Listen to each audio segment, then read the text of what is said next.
અને હાલ એક મોટા સમાચાર આવી રહ્યા છે વડોદરાથી। વડોદરાના ધારાસભ્ય યોગેશ પટેલને ડિજિટલ અરેસ્ટ કરવાનો પ્રયાસ થયો। સિનિયર ધારાસભ્ય યોગેશ પટેલને ફ્રોડ કોલ આવ્યો અને કહ્યું, હું મુંબઈ પોલીસમાંથી બોલું છું। આવું કહીને ડિજિટલ અરેસ્ટ કરવાનો પ્રયાસ કર્યો। ધારાસભ્ય યોગેશ પટેલની સતર્કતાથી મોટો સાયબર ફ્રોડ ટળી ગયો।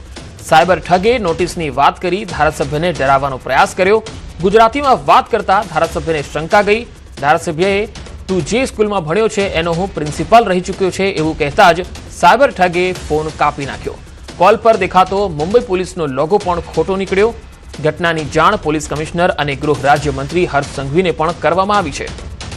તો એક ધારાસભ્ય પણ ડિજિટલ અરેસ્ટનો ભોગ બનતા રહી ગયા કારણ કે તેઓ સતર્ક હતા। વધુ માહિતી મેળવીએ વડોદરાથી સંવાદદાતા હાર્દિક દીક્ષિત જોડાયા છે। હાર્દિક, યોગેશ પટેલ જેવો ધારાસભ્ય છે તેમની સાથે શું બન્યું હતું અને ફ્રોડથી તેઓ કેવી રીતે બચ્યા? બિલકુલ પંકજ, આપણે સાયબર માફિયાઓની વાત કરીએ તો અત્યાર લગીને સામાન્ય નાગરિકો જે છે તે સાયબર માફિયાનો ભોગ બનતા હતા, પરંતુ હવે સાયબર માફિયાની રડારમાંથી જે રાજકારણીઓ છે, મોટા લોકો છે, તે પણ હવે બાકાત નથી। યોગેશ પટેલની વાત કરીએ તો રાજ્યના સૌથી સિનિયર ધારાસભ્ય છે અને તેમને એક સાયબર માફિયાએ કોલ કર્યો હતો અને નોટિસ મોકલી છે તેવી વાત કરીને ડરાવવાનો પ્રયત્ન કર્યો હતો। આ ઘટના જે છે તે લગભગ ગઈકાલે 11:27 આસપાસ ઘટી હતી, એટલે કે 11:27 સાયબર માફિયાનો ફોન જે છે તે ધારાસભ્ય યોગેશ પટેલ પર આવ્યો હતો, પરંતુ ધારાસભ્ય સતર્ક હતા, એના કારણે તેઓ બચી ગયા। તાત્કાલિક ધોરણે તેમને પોલીસ કમિશનરને જાણ કરી હતી અને ત્યારબાદ રાજ્યના જે નાયબ મુખ્યમંત્રી છે હર્ષભાઈ સંઘવી તેમને પણ જાણ કરી હતી। સમગ્ર મામલે પોલીસ જે છે તે ગઈકાલથી ઝીણવટભરી તપાસ કરી રહી છે। સાયબર ક્રાઇમના એસીપી જે છે તેઓ ઘટનાની તપાસ કરી રહ્યા છે। પોલીસ દ્વારા જે વોટ્સઅપ કોલ આવ્યો હતો તેનો જે લોગો હતો તે મુંબઈ પોલીસનો હતો, તે તપાસ કરવાની શરૂઆત કરવામાં આવી ત્યારે શરૂઆતમાં જાણવા મળ્યું કે આ લોગો જે છે તે નકલી છે અને ચોક્કસથી યોગેશ પટેલ જે છે તે સાયબર માફિયાનો શિકાર બનતા બચી ગયા। પરંતુ આ ઘટના પરથી સામાન્ય નાગરિકોએ પણ શીખવાની જરૂર છે કે કોઈ પણ જાતનો ડિજિટલ અરેસ્ટનું પ્રાવધાન જે છે તે કાયદામાં છે નહીં, તેથી લોકોએ જે છે તે સાયબર માફિયાઓથી સતર્ક રહેવાની જરૂર છે।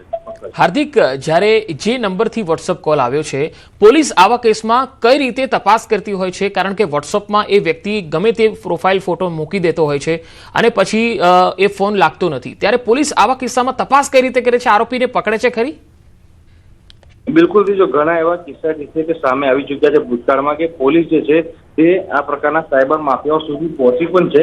એટલે વોટ્સએપ નંબર જે આવેલો છે તેના આધારે પોલીસ જે છે તે આઈપી એડ્રેસથી સમગ્ર મામલાની તપાસ કરશે। આઈપી એડ્રેસને ટ્રેસ કરવાનો પ્રયત્ન કરશે કે અસલમાં કયા લોકેશન પરથી આ કોલ જે છે તે કરવામાં આવ્યો છે। અને સામાન્ય રીતે સાયબર માફિયાઓ જે છે વોટ્સઅપ કોલ અથવા તો પછી ટેલિગ્રામનો ઉપયોગ કરીને સામાન્ય નાગરિકોને પોતાની શિકાર બનાવતા હોય છે। ત્યારે આ કિસ્સામાં પણ સાયબર માફિયાએ વોટ્સઅપ કોલ કર્યો અને ધારાસભ્ય યોગેશ પટેલને પોતાની ચાલમાં ફસાવાનો પ્રયત્ન કર્યો, ત્યારે વોટ્સઅપ નંબરના આધારે પોલીસ જે છે તે અત્યારે તપાસ કરી રહી છે। જી હાર્દિક, આભાર માહિતી આપવા માટે। હવે વાત ચાંદીની કરી લઈએ તો ચાંદીના ભાવમાં ફરીવાર ધરખમ વધારો થયો છે। 1 કિલો ચાંદીના ભાવ 2.5 લાખને પાર પહોંચી ગયા છે। 1 કિલો ચાંદીનો ભાવ 2,52,000 થઈ ગયો છે। ચાંદીના ભાવ 2.5 લાખને પાર થઈ ગયા। 1 કિલો ચાંદીના ભાવમાં આજે 13,000 રૂપિયા જેટલા વધારો થયો છે। 10 ગ્રામ સોનાનો ભાવ 1,41,000ને પાર પહોંચી ગયો છે। સોનું અને ચાંદી ખરીદવું હવે સામાન્ય લોકો માટે તો મુશ્કેલ બની ગયું છે। વધુ માહિતી મેળવીએ રાજકોટથી સંવાદદાતા હાર્દિક મારી સાથે જોડાયા છે। હાર્દિક, હાલમાં જે ચાંદીનો ભાવ છે તેની પાછળના શું કારણો છે અને ઝવેરીઓ શું કહી રહ્યા છે? તેનાથી ગ્રાહકોના વધારો થયો છે કે ઘટાડો થયો છે માંગમાં? ચોક્કસથી પંકજ, જે ચાંદીમાં છે તે આજે બજાર ખુલતાની સાથે જ 13,000 રૂપિયા જેટલો વધારો થયો છે। હાલ જે ચાંદી છે તે 2,52,000 ને પાર પહોંચ્યું છે। ન્યૂઝ 18 ગુજરાતી દ્વારા ગઈ 22 ડિસેમ્બરે આ જે શક્યતા છે તે વ્યક્ત કરવામાં આવી હતી કે ચાંદી છે તે 2.5 લાખ ને પાર પહોંચશે, ત્યારે આજે ફરી એક વખત જે છે ન્યૂઝ 18 ગુજરાતી તે કોમેડિટી ન્યૂઝમાં વખત અગ્રેસર રહ્યું છે। ખાસ કરીને આજના જે ભાવ વધ્યા છે, ભાવ વધવા પાછળના જે વૈશ્વિક કારણો સૌથી મોટા જવાબદાર છે, જેમાં ડોલર સામે જે રૂપિયો નબળો પડી રહ્યો છે। આ ઉપરાંત જે ઇન્ડસ્ટ્રીયલ વિસ્તાર જે જગ્યા છે તેમાં પણ ચાંદીનો ઉપયોગ છે તે વધ્યો છે।